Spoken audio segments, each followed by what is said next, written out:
大家好，欢迎收看今天的面具人。昨天呀，过年放假休息了一天，面具人吃的年夜饭是 KFC 啊，不知道是怎么回事啊。面具人一直对这种简单粗暴的西式肉类垃圾食品情有独钟。新年啊，大家都比较清闲。今天呢，咱们就聊一些社会现象，然后呢，面具人再给大家带来一些我的心理学研究。你们仔细听完今天的节目呢，对你新的一年该怎么办，该怎么改变命运，有着非常大的帮助的。那说到改变命运了嘛，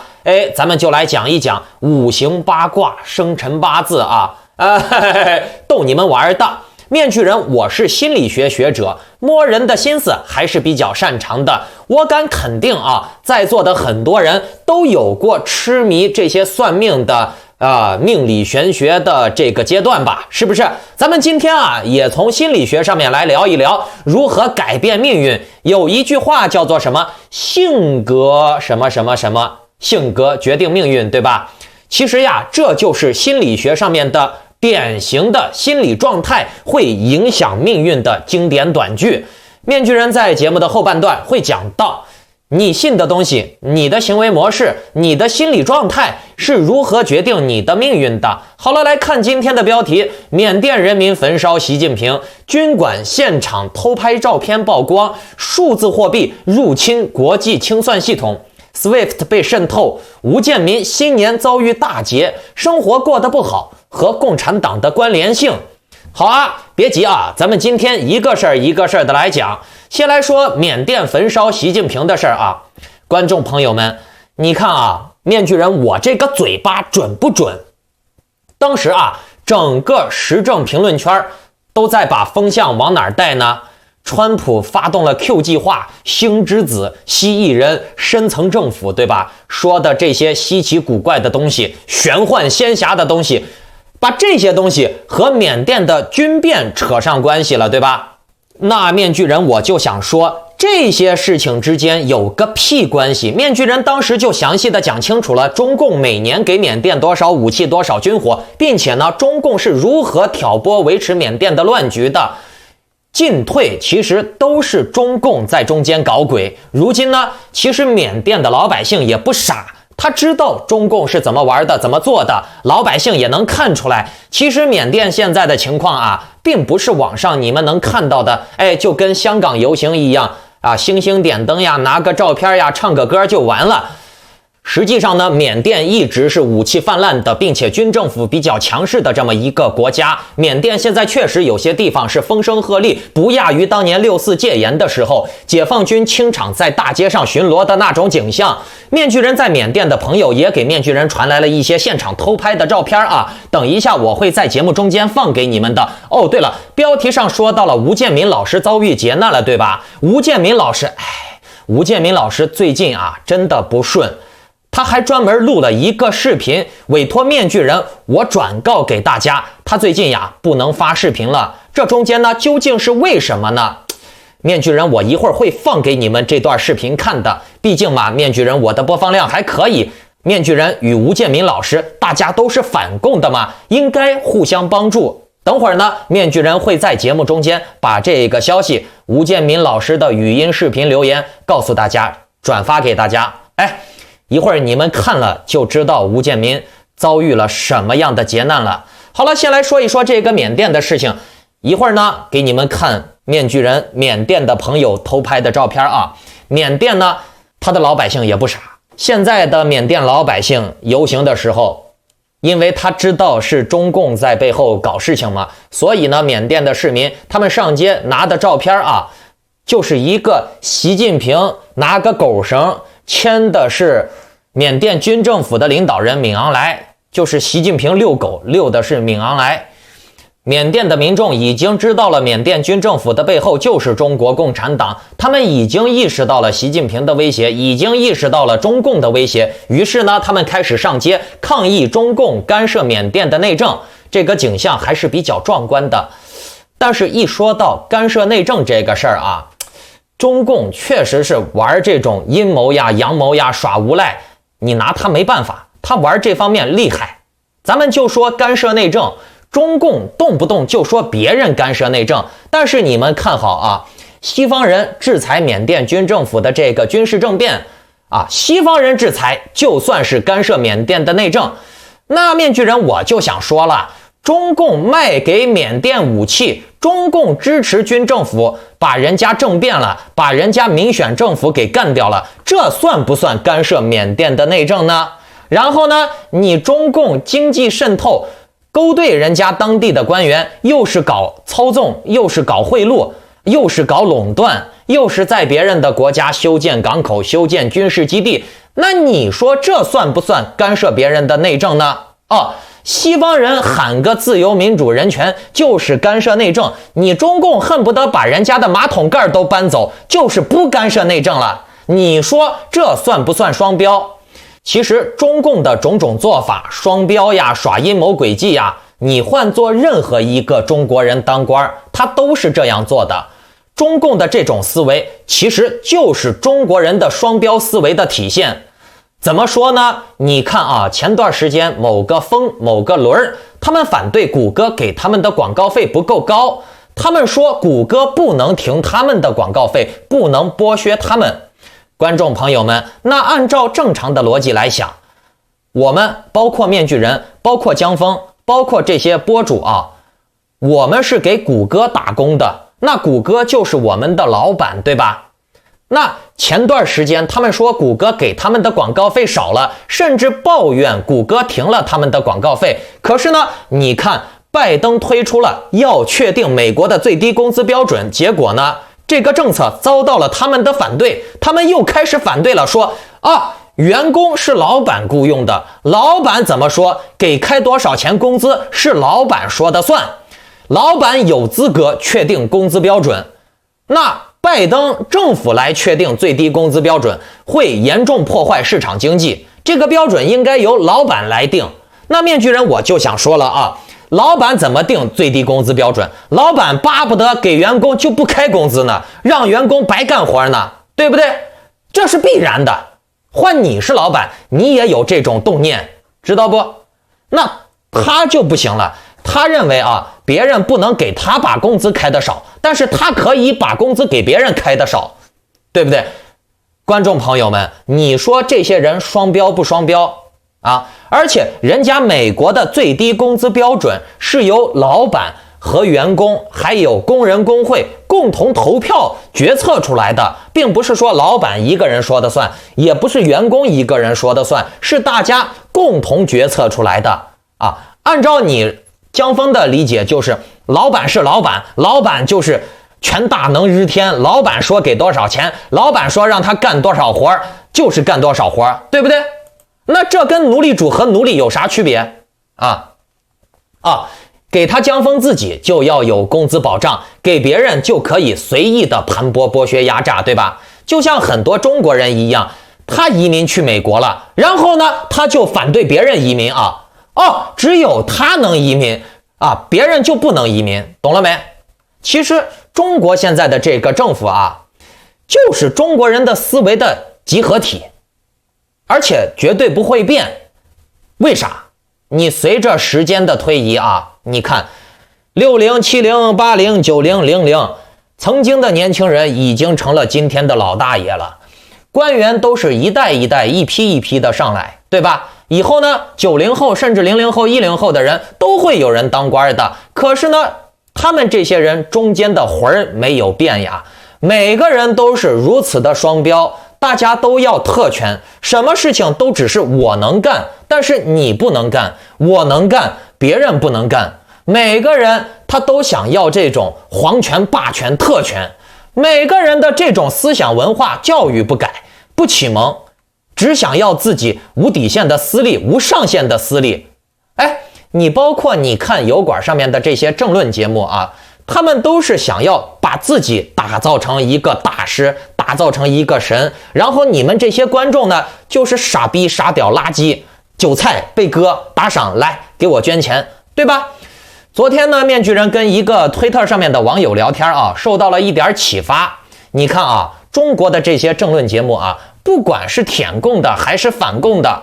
你仔细观察，基本上都是千人一面。千人一面什么意思？就是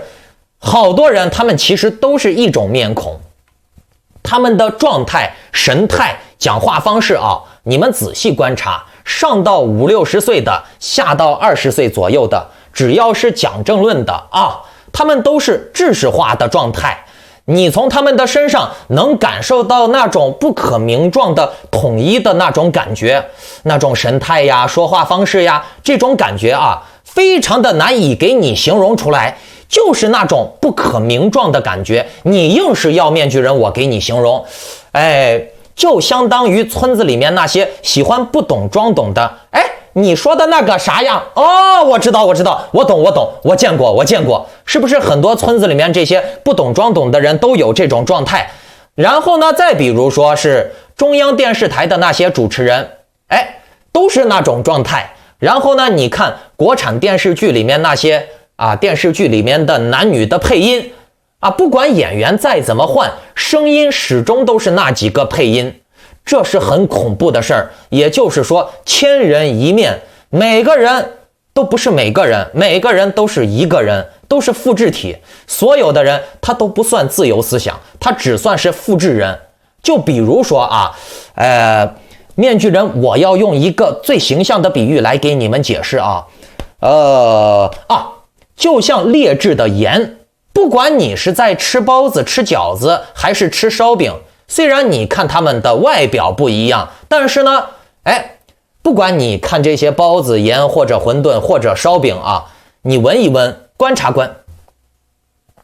无论你是在吃包子、饺子、馄饨、烧饼的时候，虽然他们的外表是不一样的，但是呢，当你观察这些包子或者饺子或者馄饨或者烧饼的时候，你就能隐隐约约地感觉到它们有着那一股劣质的盐所散发出来的气味。当你把这些包子、饺子、馄饨、烧饼品尝下去了以后，咬开它们了以后，你就能品尝到劣质的盐味了。不管是包子、饺子、馄饨、烧饼，它们虽然看起来不一样，但是里面的那个劣质的盐味儿，当你咬开品尝的时候，你就能尝出来了。这样解释，大家应该能明白面具人我说的意思了吧？想要社会变好，想要中国人变好，你不要先指望别人去变好，你自己先变好了再说，懂了没？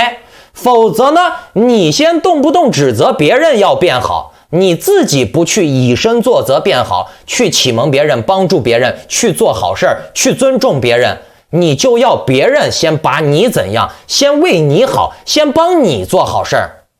那你就可以要求别人先做好事儿，别人来做好事儿，你不用做好事儿，那你不也是个双标人吗？对吧？所以呢，咱们不要干那种乌龟笑王八没尾巴的那种无聊的事儿，好不好？好了，咱们心态整理好了以后，咱们来看一看缅甸这边是什么情况缅甸的游行示威从刚开始仅仅是针对缅甸的军政府，后来呢转变为了针对幕后的操纵者，也就是中共。2月11日开始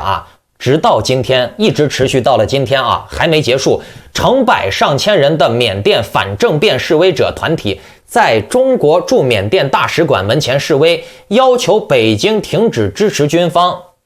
虽然呢，中共嘴上不承认他支持缅甸军政府，但是缅甸的老百姓也不傻呀。你中共卖了那么多的武器给缅甸军政府，对吧？然后呢，这一次又在联合国反对制裁缅甸军政府，反对让缅甸军政府还老百姓民选的总统，对吧？那这就很明显了嘛，你中共反对制裁缅甸军政府，等于说就是挺缅甸军政府了嘛，对吧？不仅如此呀，中共它还提供一定的社交网络传媒的科技技术，帮助缅甸军方搞防火墙。那如果这样的话，缅甸老百姓以后也会像中国老百姓一样，跟党走，听党话，吃党饭，党让你看啥你就看啥，党让你说啥你就说啥，党让你听啥你就听啥，其他的不让你干啥，你啥都干不成。那这个事情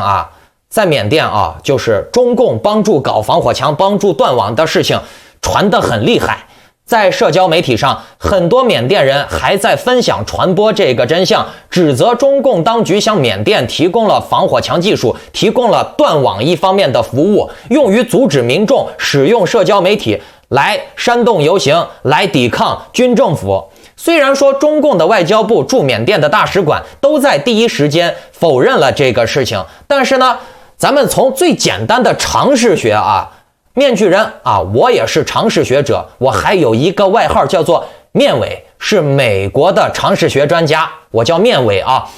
你说咱们从常识里面来思考一下啊，中共如果他不去阻止缅甸的网络民主自由，他不去支持军政府，那他为啥还要反对让军政府放权呢？他为啥还要给军政府钱，还要给军政府技术，还要给军政府科技和武器呢？对不对？他为啥还要反对世界民主自由的阵营，谴责军政府的这个独裁军变、暴力军变呢？对吧？然后呢，在缅甸的背后不停的煽风点火，支持缅甸军政府，又是给钱，又是给武器，又是给技术，对不对？中共他图啥嘛？中共他不干那种亏钱的买卖，你自己想想，缅甸的未来都是中共的傀儡政权，懂了没？然后呢，面具人在缅甸的朋友啊，也给我发来了一些照片和消息，那面具人在这里也给大家分享一下啊。实际上呢，缅甸真的是一个黑武器泛滥的国家，这个私人武装的泛滥啊，比美国要厉害得多。你很难想象美国的私人武装泛滥到什么程度，就跟电影里面演的那种野蛮之地啊，到处都是杀手枪械的那种感觉是一样的。你们看这些照片啊，缅甸现在已经乱成一锅粥了。看这些照片的时候，但凡是有点人性、有点良心的人，都不会说哎呀，支持什么军政府搞军管，缅甸是人类的救星，铁血军政府拯救人类，消灭蜥蜴人，这些脑残的话，知道不？消灭蜥蜴人，你他妈的你给我去消灭一个，来消灭一个看看，你敢不敢？你不敢，你让别人来啊！现在缅甸戒严军管没管到你头上啊！你们这些川粉还煽动嘞，军管戒严，把你妈管一下行不行？把你儿子管一下行不行？妈的不要脸的东西！面具人，我有一个猜想啊，就是说，如果缅甸现在有强有力的反抗军站出来，同时呢又能得到西方自由阵营的直接支持，然后呢他有实力了以后，直接矛头指向缅甸和中共。这样的话，中共就很难办了。毕竟呢，中共不能直接出兵，然后呢，反抗军可以在本土作战，把军政府和中共搞得很难受，甚至呢，有可能赢了军政府，把中共和军政府给逼退。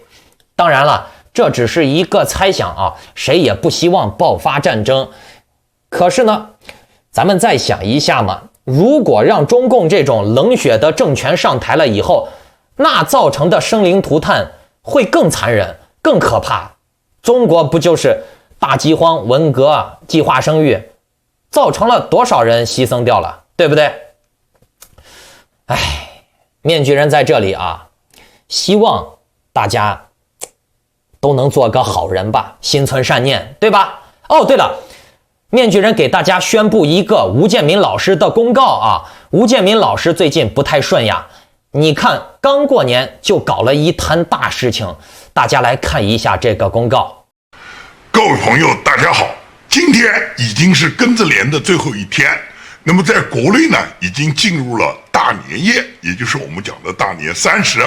那么在这个辞旧迎新的这一天呢，建明呢给大家拜年，祝大家新年愉快，阖家欢乐。2021呢，我们大家愉愉快快度过我们这个美丽的新年。那么这个新年到来呢，本来呢是要跟大家呢多说些愉快的事情，但实在是我今天收到的这个礼物呢，感觉到呢不是什么好礼物，但是呢又不能不告诉大家，是因为什么呢？优图公司呢在今天呢突然给我发了一个处罚的决定。这个处罚决定呢，就是说因为我在节目里面是违反了他们的社区规定，它这个社区规定了什么呢？它就说 YouTube 不允许发布谎称大范围的选举舞弊，错误的故障改变了2020年美国大选结果，不允许发布这些内容。所以说呢 YouTube 公司就处罚我，认为呢我违反了他这个社区规定，说我在节目里面多次谈论过大选有舞弊现象。那么依据这个YouTube 公司呢，从今天开始起对我处罚呢1个礼拜，也就是1个礼拜呢不允许我上传任何节目。那么本来在过年前收到这个礼物呢，实在是心里面不是很痛快，但是又不能不跟大家讲，因为不跟大家讲呢，大家到明天呢就等不到节目。如果1天2天连续等不到节目呢，大家又会有所担心。现在呢，我已经在 YouTube 上不能上传任何东西，因此呢，我只能借助我在推特上的这一段小视频，让朋友们，让一部分关心我的朋友和收听收看我节目的读者呢，通过我这一段呢推特的内容呢，能了解我目前来讲呢，只能停播1个礼拜。那么感谢大家的支持，感谢大家的等待。1个礼拜以后，如果说 YouTube 解封了我的节目呢，我呢那时候就给大家及时做节目的更新。谢谢大家，祝大家新年愉快，祝大家牛年快乐。哎呀，希望吴建民老师早日解封。那这个事情咱们就没必要过多的去谈了啊。大家以后想要了解吴建民老师的最新情况，可以多看面具人的节目。我的节目在他停更的这段时间里，面具人会及时的向大家传递吴建民老师的一些消息和想法的。毕竟嘛，川普我们还是要继续挺下去的，对吧？吴建民老师我们还是要继续支持下去的。好了，来说今天的主要消息啊，那就是最重磅的数字货币进入了 SWIFT 的结算系统了。那这个消息可不得了了啊，要人命的。这个 SWIFT 是什么意思啊？是什么东西？面具人我给大家解释一下嘛。SWIFT 是一家由全球银行共同拥有的合作组织，根据各个国家的报文使用量大小分配各国银行在 SWIFT 董事会的名额，但总额不超过25人，每个国家不超过2家银行的2名代表入选。美国的花旗银行摩根大通，德国的德意志银行，法国的法国巴黎银行，英国的艾劳德银行，中国的中国银行都在上述25席之列，以代表各国家的 SWIFT 用户的利益，尤其是对重大问题通过投票做出的决定，这25个席位都有权利，算是一种非常具有权威性的全球银行合作组织，就是全球银行的联合国。你可以这样理解，数字货币进入 SWIFT 就和中共进入联合国一样意义重大。大家都听说过美元霸权嘛，对吧？都听说过美国的国际制裁，是不是？美国的国际制裁大部分都是通过一些经济手段，比如说中断你的贸易打款，冻结你的官员资产。那它这些手段是通过什么样的机构来执行的呢？美国的国际制裁很大程度上都是通过 SWIFT 这个机构来执行制裁的。所以说，如果中共的数字货币进入了 SWIFT， 然后呢，中共又可以通过数字货币开启上帝模式搞勾兑，想印多少钱就印多少钱，无限印，对吧？然后呢，又可以国际结算、国际清算，那美国对中共的制约又会削弱一大部分。我在这儿啊，简单的给大家解释一下，这个 SWIFT 的清算是怎么清算的啊？清算指的是银行它对相互间的资金往来进行划拨结算的一个过程。各国都有自己的本币清算系统，一些国家呢也有国内外币清算系统。对于国际流通货币，各国就是它的发行国啊，会建立跨境清算系统。有的是与国内清算系统合一，有的呢是分别建立国内清算系统和跨境清算系统。中国除了国内的人民币清算系统，也有国内国外2种的外币国内的币清算系统，而且呢还建立了人民币跨境清算系统 CIPS， 并不是所有的银行都能直接接入跨境清算系统，只有央行指定的清算银行才可以接入跨境清算系统。其他银行呢，在清算银行开立账户的时候，需要再过一道手续，另立账户进行清算。相当于一个国际之间啊，他们有第三方资金往来的话，都要经过这个清算系统互相清算啊，类似于一个中介平台。那在这个世界上啊，有很多商业，很多国与国之间的往来都是以美元结算的。中共他把这个清算的模式和清算的逻辑搞得非常复杂。为啥要搞得复杂呢？因为越是复杂，环节越多，他能做手脚的地方也就越多。美国人、西方人喜欢搞得简单明了，简单明了，一方面自己方便，但是呢，你也方便中共理解、中共渗透，对不对？那美元它之前一直在 SWIFT 里面有相当大的权利，美元它经常会通过 SWIFT 来直接制裁某些国家或者企业啊，它可以直接进行定点打击啊。那其实中共呢，它面对美元霸权的时候，面对 SWIFT 的时候也是非常头疼的。中共一直在想办法摆脱美元的制约，所以呢，他制定了很多稀奇古怪的玩意儿，他故意就是让一般人看不懂，就跟国内对待老百姓是一样的啊。但是呢，你看不懂无所谓，别人看不懂无所谓，中共能看懂就行了啊。中共他为了摆脱美元的制约和限制，防止哪一天美元能压制它、制裁它，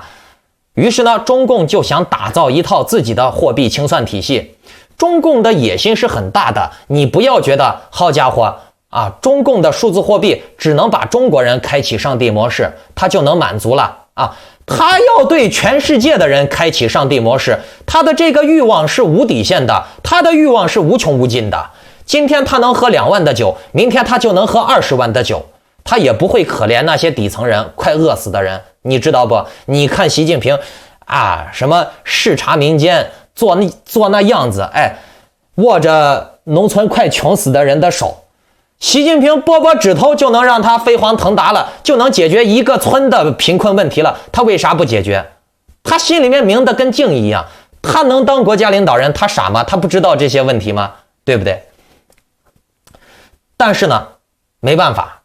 整个中国的官僚体制它就是这么的腐朽。而且你知道吗？中国腐朽归腐朽，贪归贪，但是里面的高手还是很多。他正是因为他的欲望很大，他才要通过各种各样的阴谋诡计来满足他的欲望，这就导致了这些人的能力也很强。中国的专家去年就认为 SWIFT 并非不可颠覆，他是这么说的：已经失去了理智的美国政府利用 SWIFT 和美元的清算系统实施制裁已经常态化了。但是有一点是可以肯定的，美国政府现在正在使 SWIFT 和美元失去公信力。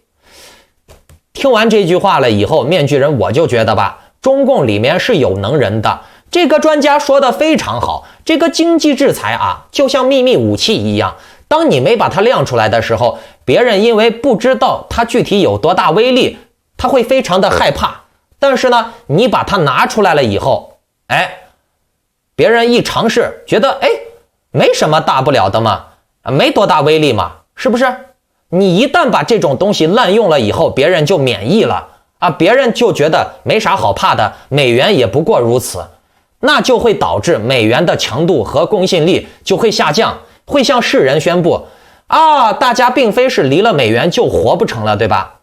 并且呢，中国对美国的研究真的是上了心的了，他列出了5个点啊，来制裁美国，来反制美国的 SWIFT 和这个美元结算系统啊。一，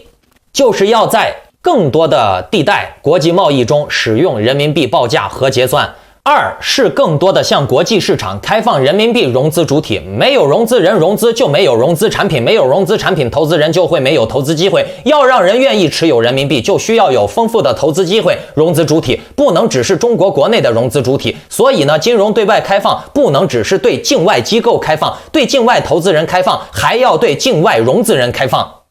听懂了没？